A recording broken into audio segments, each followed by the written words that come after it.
Hi, I'm Michelle Webster, and this is my Cardioversion OSCE. So today we've been called to a 55-year-old male. His chief complaint is chest pain and a collapse. So he's now unable to stand due to his dizziness after the collapse. We've got here and we've gained a really good history from the family. So we found out that he has a history of hypertension, ischemic heart disease, and he's had a previous myocardial infarction 5 years ago. But apparently the current chest pain that he's feeling doesn't feel the same as what it did previously. So he's also on cilazapril and aspirin. We've done some baseline vitals, and we found that his heart rate is 170 beats per minute. So as you can see right now, he's in a wide complex tachycardia, so he's in VT. He's also got a blood pressure of 70/40, so he's severely hypotensive. He's got a rest rate of 24.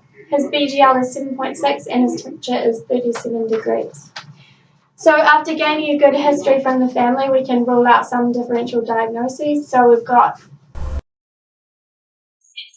sepsis can cause a wide complex tachycardia, as it causes tachycardia anyway, but if they have something such as a left bundle branch block, or if they have aberrancy, then they could develop a wide complex tachycardia. But there's no obvious source of infection. His family states that he's been well recently with no coughs, colds or flus, and he's also got a temperature of 37 degrees, which is within normal limits. We could also look at things such as electrolyte imbalances, so hyperkalemia. He's got no history of renal impairment that we know of. He's got no diabetes, and he's not on dialysis according to the family. So we would be ruling out hyperkalemia. We'd also be looking at things such as sodium channel imbalances, which could be caused by things such as tricyclic antidepressants. But his family states that he's not on these, and we haven't found any that he could have taken. So distinguishing VT between SVT, usually SVT doesn't cause such significant compromise as VT does. So this would be unlikely in this situation. Also, you can usually see P waves, and he usually will have a history of SVT as well, which he doesn't according to his family.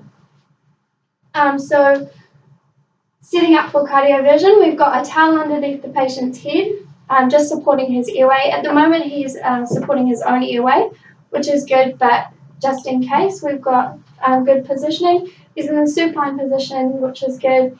He's got some oxygen on an acute mask at 6 litres per minute. We could also use high flow oxygen if he had pulmonary edema, which is common with tachyarrhythmias. We've got the defib pads attached in case of cardiac arrest. We've got a 12 lead and a 3 lead and the blood pressure for our vitals in between. And we've also got our bag valve mask and airway equipment ready for cardiac arrest just in case as well. So now what I'd be doing is making sure that the defib is in manual mode, and I'd be getting my offsider to read out the cardioversion checklist to make sure everything's in order before we carry on.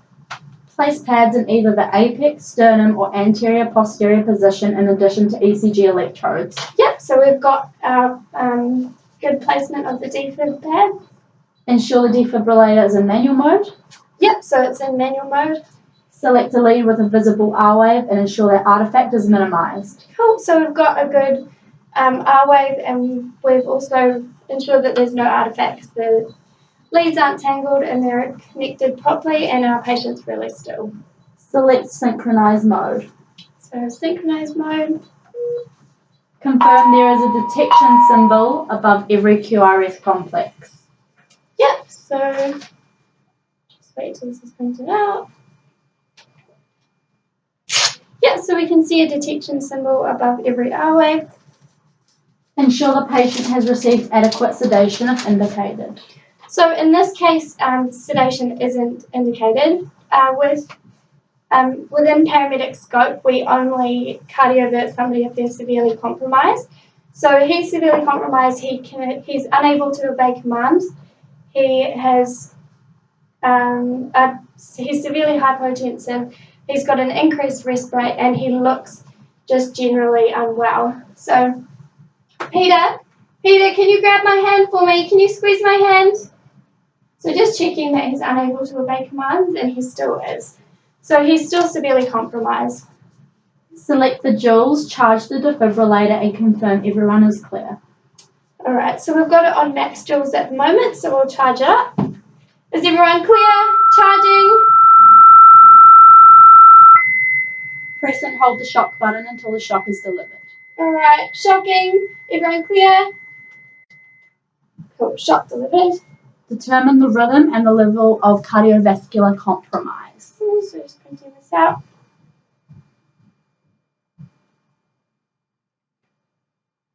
Alright, so he's still in VT, which means that our cardioversion was unsuccessful. He's still in the same condition as he was previously. Peter, can you grab my hand? Peter, hello, can you grab my hand for me? And he's still unable to obey commands, so he's still severely compromised. And our cardioversion hasn't been successful the first time.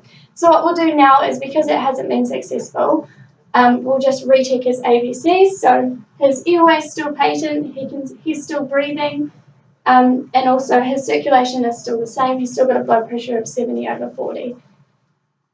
So we'll be going through the checklist again and getting ready to perform the second cardioversion. If administering a second cardioversion, confirm the defibrillator is still in synchronized mode. Yep, so it's still in synchronized mode. I can still see the synchronization on every wave. Place pads in either the apex, sternum, or anterior posterior position in addition to ECG electrodes. Yep, so we've still got those attached in the same position. Ensure the defibrillator is in manual mode. Yep, sorry, it's still in manual mode, it's still on the correct joules. Select a lead with a visible R wave and ensure that artifact is minimized. Yep, so we've still got that connected in the same place, and we've still got a visible R wave. Select synchronized mode.